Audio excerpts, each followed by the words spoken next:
Welcome to the Monday Morning Marketing Podcast for all decision makers and action takers. Take it away, Esther. And welcome back to another episode of the Monday Morning Marketing Podcast. Today we're talking about networking. Take it away. Networking.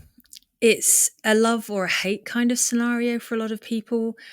Everybody knows we need to do it. Everybody knows that there's a choice of doing it now. We can do it in person or online. Although I do feel a lot of people are kind of done with online networking now to a large extent. Yeah, it feels... Especially general networking. Yeah. I mean, there's a time and place for both. There definitely is. But I feel a lot of people are glad to get back to in-person events and meeting people face to face. You know, it's a whole different scenario when you've only got the face to read off. You don't have the body language, the hand gestures. I mean, here in Ireland, we use a lot of hands when we're talking, and it just adds to the personality of the people that you're talking to and can attract you into their conversation with those hand gestures. If they're standing with their hands crossed, their arms folded, then you wouldn't know if that was happening online. No. But the reason why we wanted to bring this up is because, it doesn't matter what time of year you're listening to this podcast, there is going to be an opportunity for you to meet people in person and online. Now, I find what seems to be more effective, it certainly works for me anyway on a personal level, is I do the in-person networking and, build contacts in the first place. And if I need to or would like to, I then follow up if I can't meet them in person directly afterwards by doing it online. But by that stage, we've already established any sort of common features between us. We already understand an element of the body language and the synchronicity between us. And you don't need to worry about that so much anymore because you've had that opportunity to meet each other in person. Well, I was just remembering back to a recent event that we went to, and some of the contacts that I made were because they were already talking to other people that I knew.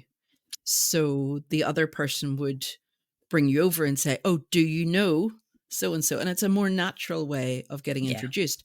There are events that will release the names of attendees beforehand, and you can research them and find them, or sometimes they share their LinkedIn link or their website link, and you can see who they are before going and know what they do and know whether or not they would be a good fit, whether to talk to in terms of working with or working alongside them, or whether it would just be a good contact to have as a stepping stone in the 6 degrees of separation that we like to hear about. And if you don't know somebody, they might know the person that you need to, or that you want to get in contact with. So at the most recent event, it was, "Oh, hey, do you know so-and-so?" And it was a very natural and easy intro to a lot of people. But something again at that event that I noticed is people didn't have any business cards with them. I noticed that too. Yeah. Yeah. So it's very strange because it's one of those natural progressions that we probably haven't even really noticed that has happened. Because I fully intended to take them with me, didn't, but still ended up being able to connect with people because of the feature that LinkedIn has, that you can go onto your LinkedIn profile, click on the search button at the top, click, then there's a QR code, and people can connect with you through there directly to your LinkedIn. But then that got us talking before recording about, what were we talking about, Melanie? I don't know. We were talking about a lot of different things.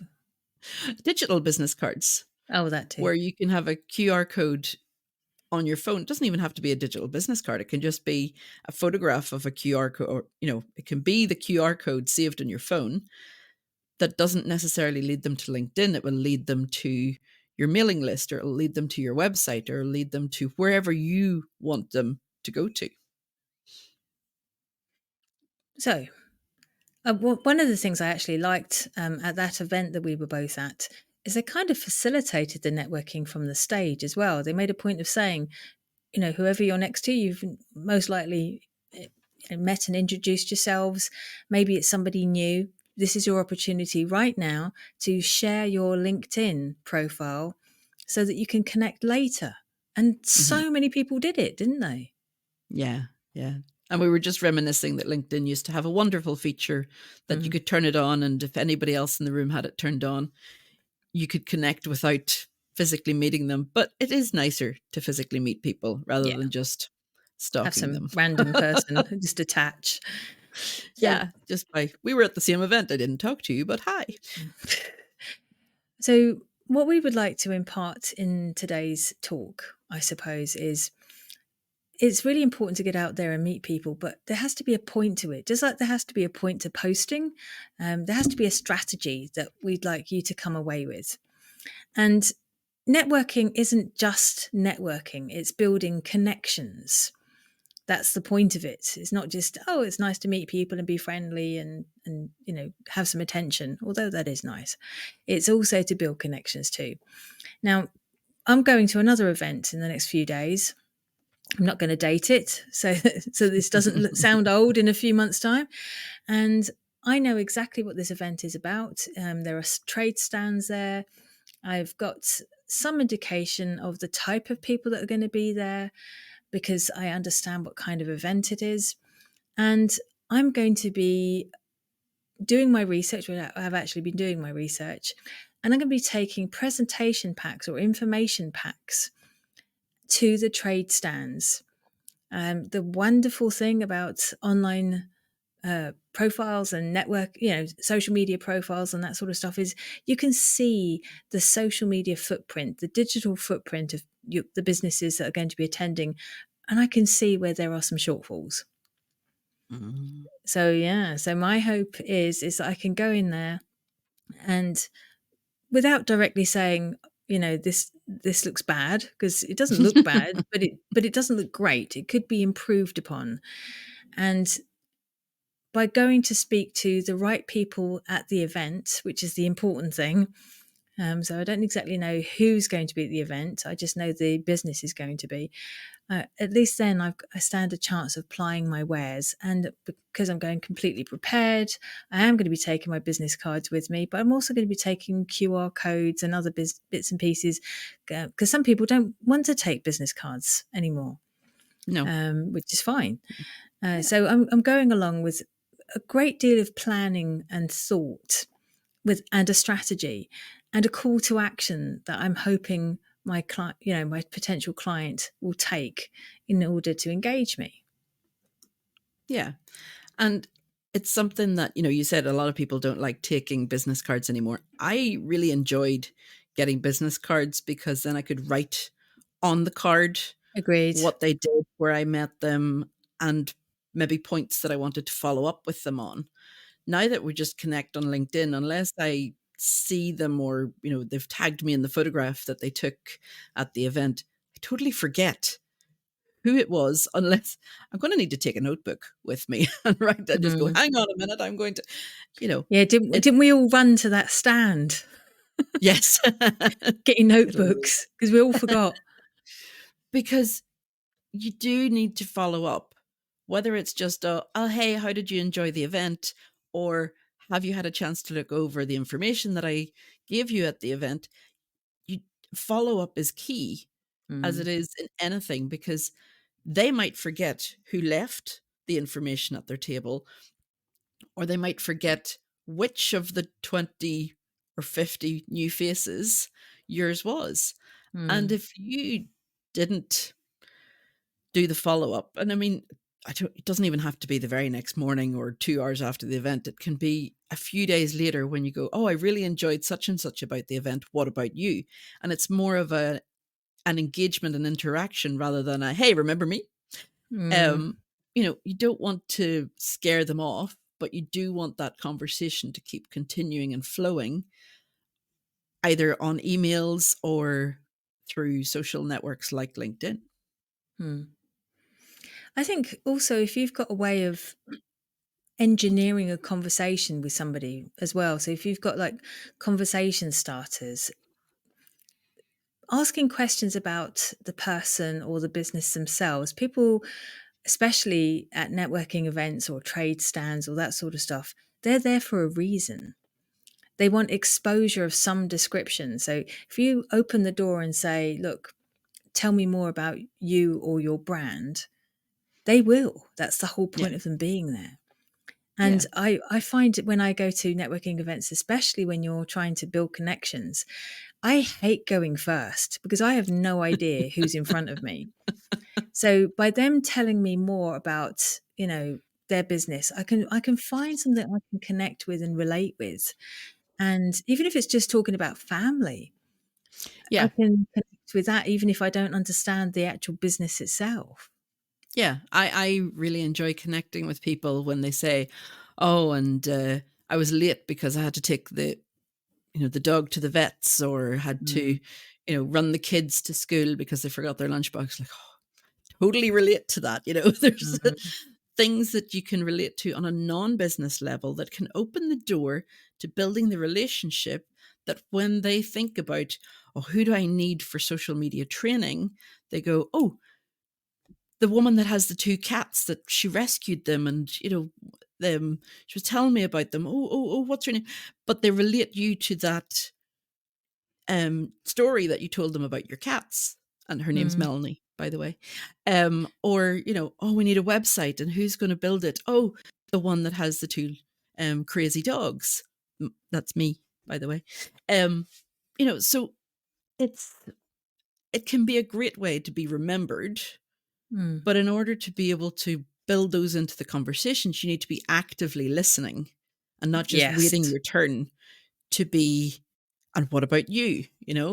Um, you need to be listening to what they said and then feeding some of that back to them, going, oh, I hear what you say about, you know, the kids and dropping them off to school, or, having to take the pet to the vet, because I also, and it can be a great bridge, but listen effectively and listen attentively first. Two Mm. ears and one mouth for a reason. Well remembered. But I think it's also important that when you've done your listening and you've done your active listening and in your engagement, that you go in there and make it clear why you want to speak to them as well. If you can find an area that you can connect on, great. But even if you don't have an area that you immediately connect on because of the spiel that you've heard from the person opposite you, that doesn't mean that you can't give your spiel next, Yes. because they may find something to connect with you instead. Yes. And I find some people can sometimes be a bit, oh well, I don't understand what this business was about or who this person is clearly, so maybe this isn't right for me. But you can just sort of say, oh, that's so interesting. Maybe there's somebody else here who might be interested in this particular industry or offering that you're providing. Would you like to hear what I do? And then just kind of launch into it before they say no. um, and there's no reason why you shouldn't do that. That's why you're there. That's the point of the event. And 9 times out of 10, they will find something that might be relatively connectable for them, either to themselves personally or maybe somebody else in the room just like you. Yeah.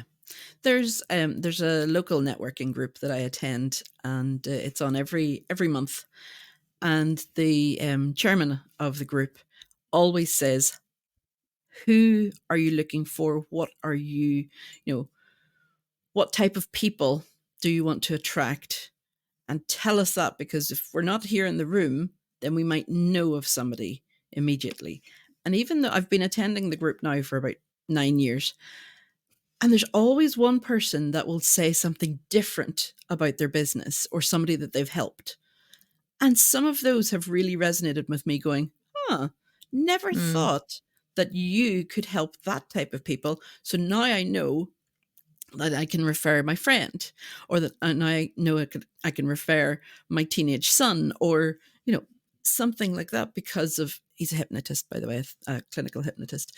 Um, but I can, you never think of this. You always think hypnotists, oh, they help people stop smoking, they help people with Mm, stress, they help people with fear of heights.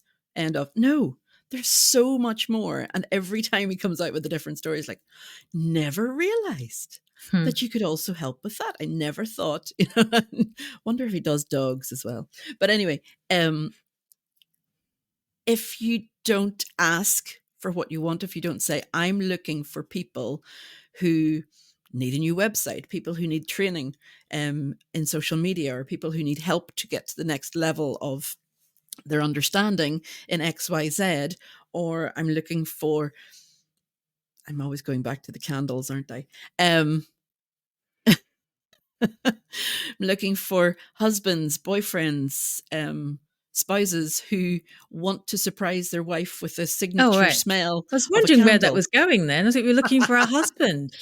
No, to sell to. I've got one. I've got a husband. It's more than enough. But ask for what you want. And like you said, if the person opposite you isn't that person, then you can just say, hey, if you ever hear of anybody who needs my services or Exactly. would like my product, Mm. let them know about me. Be sure to tell your friends and family. So, Yeah. But it shouldn't just end there. Obviously, you then have to kind of exit gracefully, yes, or as best you can, yes, and that could be really awkward when you find there is no synergy. yes. That can be very difficult. And in the past, I've just sort of said, it was really pleasure to meet you. I'm here to continue mingling, and don't make any promises that you don't feel you can follow up with. So don't say, "Oh, we should have a coffee sometime." It's not true. You're never likely to.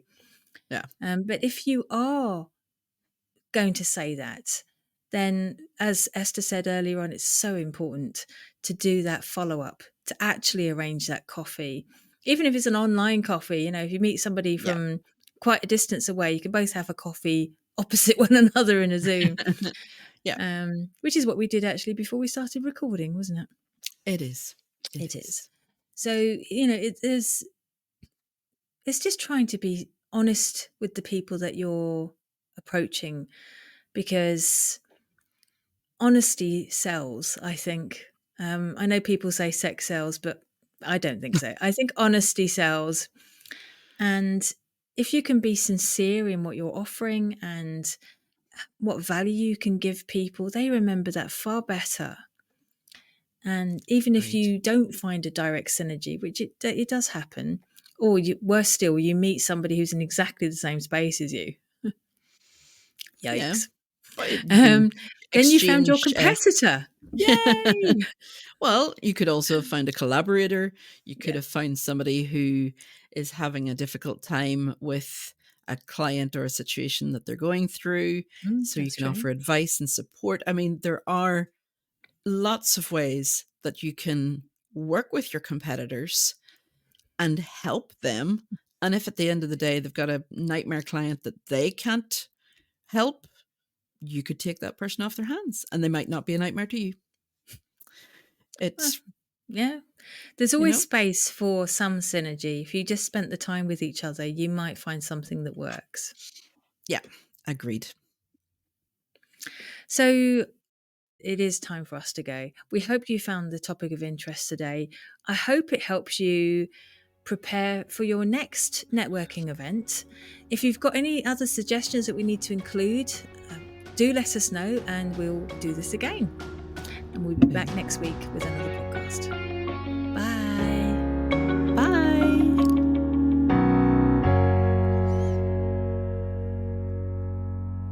I waved and I remembered rainbow. Actually, your way of saying bye did sound a little rainbow-esque. Came to my head too.